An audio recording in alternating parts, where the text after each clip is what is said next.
So now we can go back to kind of more of the advanced features of the designer. One of the objects that we have that we can use is called an anchor object. This is used basically when your data is shifting a little bit, whether it's horizontally or vertically on your page. This allows the objects in your form to follow the data. So let's see. If I was to create I can delete this. That's still open in my designer. I'm going to create a new text file.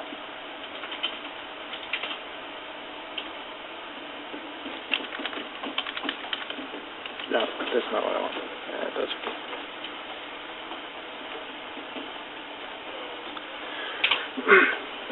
So let's say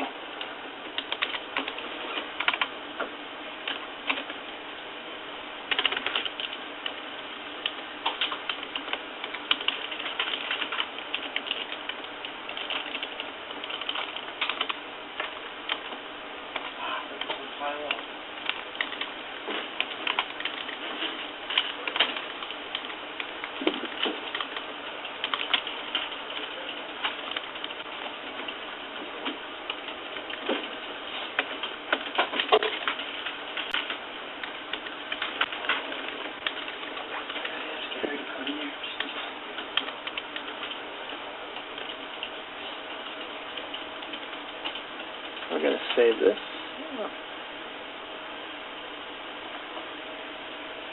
Okay, so I have my new data stream, and I'm going to create a new form.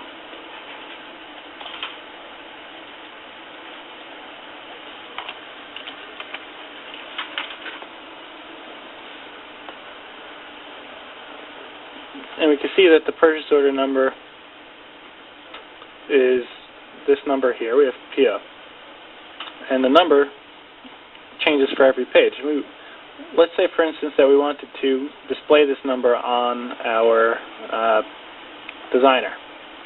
So I could put an image here, or I'm sorry, a text box here. But if I go through the pages, you can see page 2, 3, 4. Sometimes it will display the text and sometimes it won't because the data is shifting. Now what we can actually do is if I click on the down arrow next to this text box, we're going to add a linked anchor text. And I'm just going to select PO.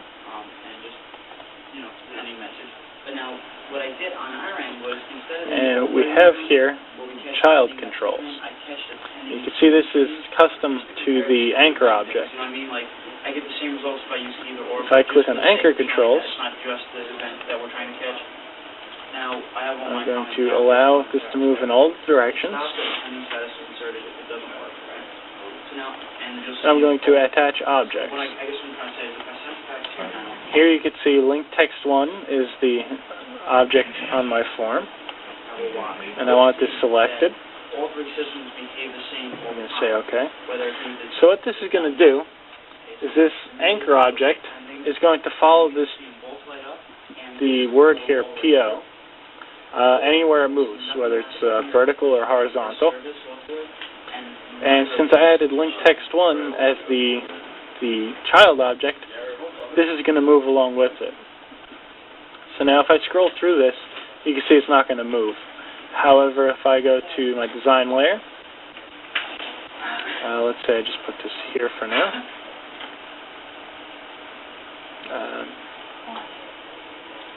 Actually, let me put maybe another object on here as well. And I'm going to go back and add this as a child.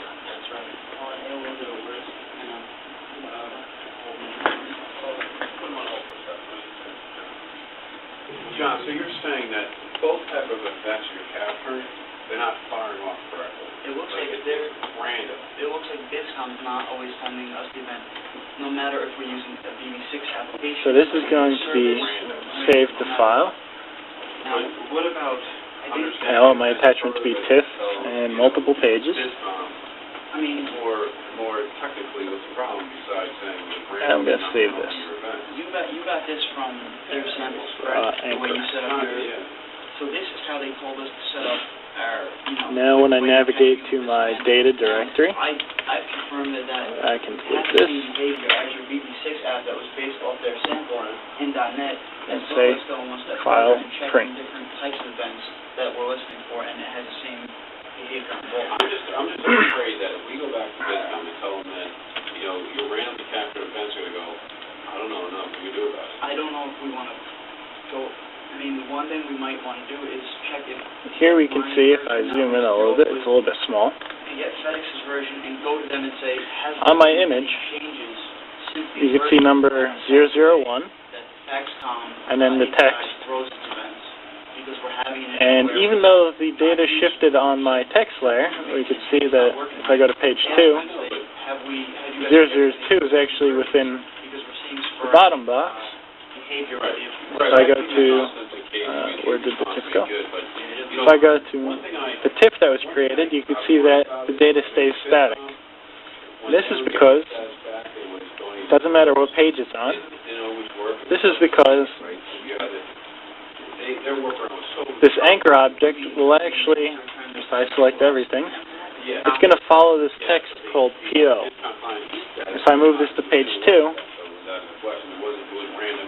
all of this information is actually going to shift with it because I added them as child objects or attached objects. So as the data moves, these boxes move with it when we print. Now, like I said, in the designer, if I scroll through the pages, the objects aren't going to move, only when I actually print the document. Oh, yeah. Because even your sample app, which we thought was catching all the time, is clearly not catching it from... I thought it was. And this is the exact same behavior that we see with FedEx. When yours wasn't working? Does everybody understand what the anchor object can be used for? Or like the ability of it? Service at the time that wasn't working, which I corrected by looking at message prompts, the stuff that I looked at. You can then also Mine, yeah, I think... tell it which directions it can or can't move. Maybe you don't want it to move to the right or left, only vertically.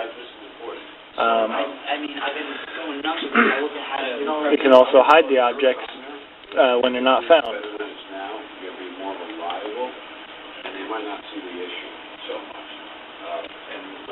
So that's the anchor object, and like I said, this is very useful when your data shifts.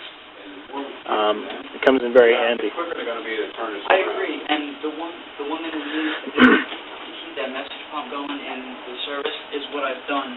And like I said to you yesterday, I think it does seem like it's responding much better. Let's see if we try with this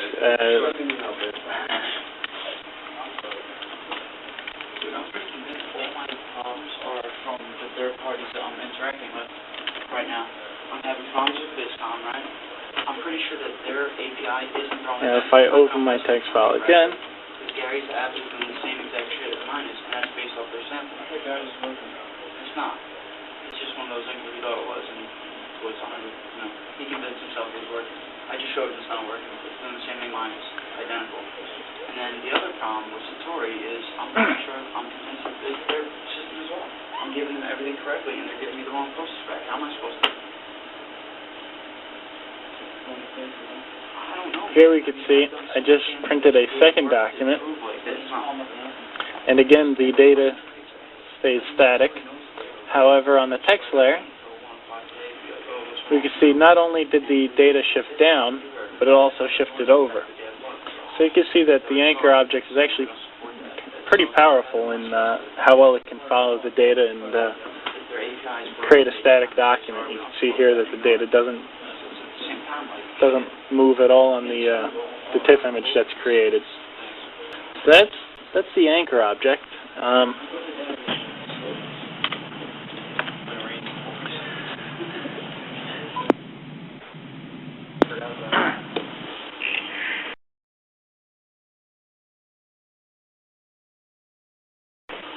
Okay. So next thing we're going to look at is images. We can place images in the images folder. We can also use full paths to images or set them using scripts. So if I go to the designer, actually let me create a new spooler file, or look at the images first. When you install Reform, there are usually a few images in the folder already for you to take a look at. So let's see. This one.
Now, I have a new Spooler file. I'm going to open the text.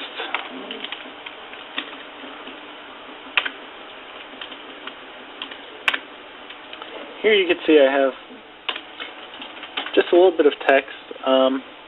So this would typically come from your data stream. And if I draw an image over it, you can see on my design layer, there's actually images associated with this text. I'm going to draw a few more.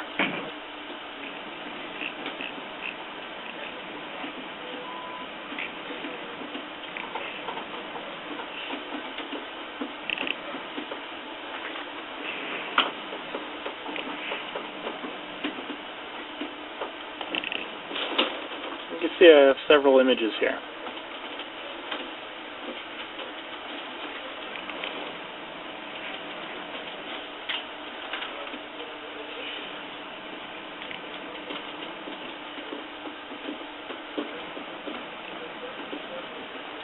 So what this is actually doing is it's taking this text and it's checking the images folder for these images. And you can see here, if I look at my text layer, here you can see that the text under each of these matches up to one of these images. So what Reform actually does is it checks the text here for the image that exists in this folder without the extension.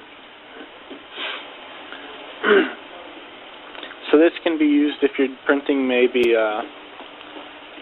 invoices or maybe a packing slip. Actually, I believe this is used in one of the forms. Let's take a look. Packing slip. Here we can see we have a packing slip. Let's see, does this have images? Nope.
let me take an image.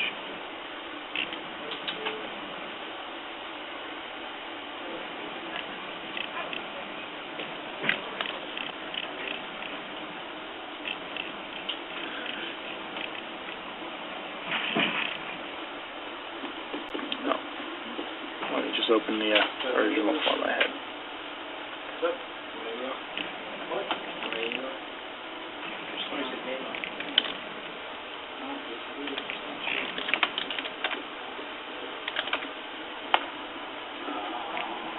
Okay.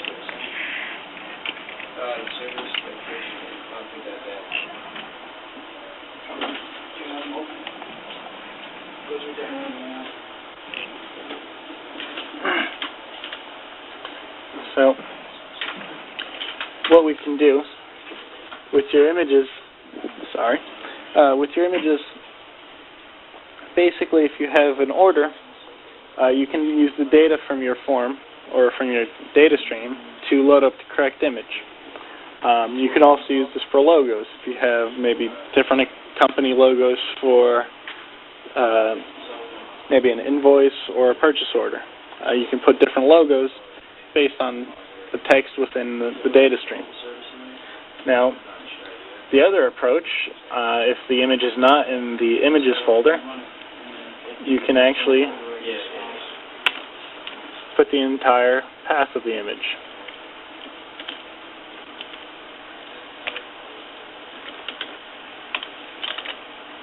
I believe this was BMP. Yes.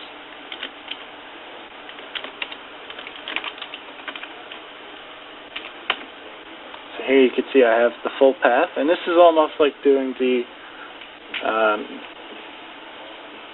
print driver when you cover the image. Here you can see you have the image. And you can stretch this to the size that you need on your form. So it works whether you have the full path or just the file name. Now, something else that can be done is if you wanted to modify this through the script. Say, for instance, I wanted to use the Reform logo here. There's three other values that we're going to look at quickly that are used typically in your, I believe, rich text. Where is it? If you use this text box here, as opposed to the typical box, you can see this is a rich text box. And with rich text boxes, you can actually display different types of fonts. You can have it use bold, italic, or underline on parts of the text. So here I'm going to, let's see if we can do this with the script.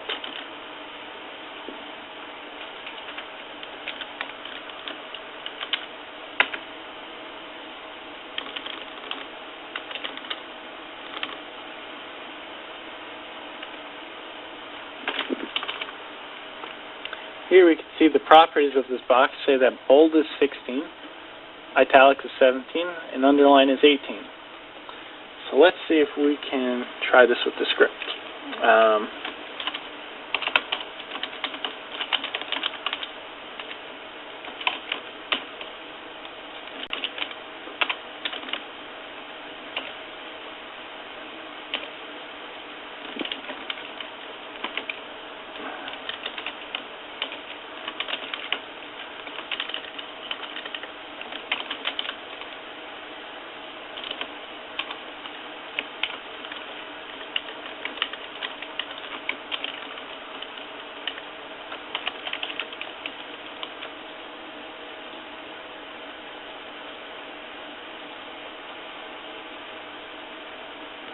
You can see here, what I did was, I basically said, this object is called DSG, Rich Text 1.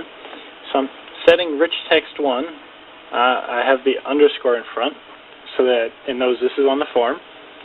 And I'm just typing sample 3 times. And you can see here I have sample 3 times, but the middle one has an underscore, or an underline. And this is because here I'm using character 18. When you look at the properties of this object here, you can see bold, italic, and underline. So 18 actually stands for underline. So if I wanted to do italics, I could say 16.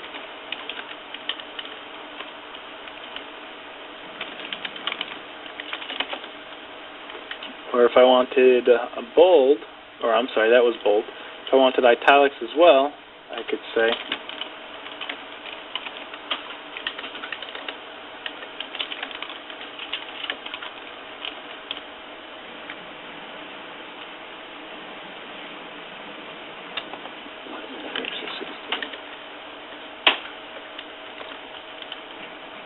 like this. Here we could see we have bold, underline, and italics.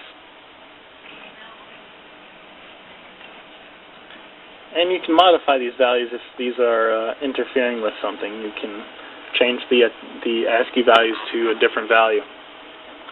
And basically how you do this is you have character 16 tells it to be bold. So the first character 16 says to start being bold, and then your text. And the second one tells it that it should stop being bold. So the next, few words should not be bold. So this one should be bold. The second one, 18, is underline. And 17 is italics. So you can see you could actually change the text or the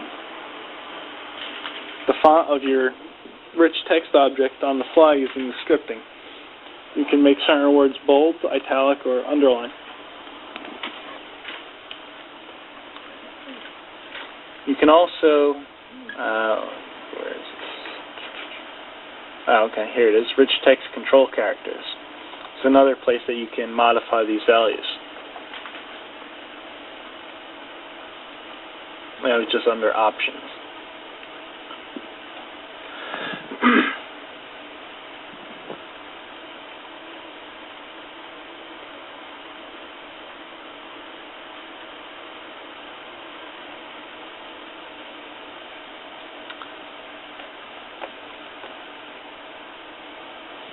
So that's a little bit about the different characters. The problem characters that you can run into vary depending on the workflow and the application you're printing from. Something I've seen is from Microsoft Word. Usually when you have maybe a table or something like this in Microsoft Word, when you print, it actually inserts some kind of strange ASCII values. And these can actually pose slight problems with Reform, so you may need to remove those. So that's a little bit about problem characters and ASCII values. Like I said, just to kind of repeat, character 12 is your form feed character. 13 and 10 is to create a new line. Character 34 is for a quote, and 16, 17, and 18 are sometimes used by Reform to modify the font of a rich text object.